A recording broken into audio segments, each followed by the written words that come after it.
अस्सलामुअलैकुम, मसाला magic channel में खुशामदीद। आज हम आपको सरसों के साग का सबसे आसान तरीका बताएंगे बनाने का। इसमें हमें चाहिए होगा 5 गड्डी साग और उसके साथ 1 चम्मच सुर्ख मिर्च और 1 चम्मच अदरक और लहसुन का पेस्ट। साग को आपने अपने तरीके से काट लेना है। सबसे पहले बर्तन के अंदर हम घी डाल लेंगे और घी हमने 2 चमची डाली है। और घी जब गर्म हो जाए तो गर्म होने के बाद इसके अंदर हम अदरक और लहसुन का पेस्ट डालकर उसको भी हम चमची के ज़रिए अच्छे से मिक्स करके सही तरीके से पकाएंगे। जब अच्छी तरह से पक जाए तो इसके बाद हम इसके अंदर साग डाल लेंगे और उसको भी बर्तन के अंदर चमची के ज़रिए अच्छे से मिक्स कर लेंगे।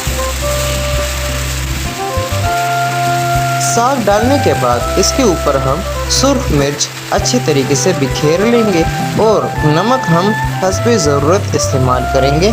आप जितना नमक इस्तेमाल करना चाहें आप उस तरह इस्तेमाल कर लें। जैसे कि आप देख सकते हैं कि थोड़ी देर पकाने के बाद साग काफ़ी देर तक पकाने के बाद नरम हो चुका है। अब इसका हम सर ढाँप लेंगे और इसको हम धीमी आंच पे थोड़ी देर के लिए पकाएंगे और आपका सरसों का साग तैयार हो चुका है। इसे लस्सी के साथ एंजॉय करें।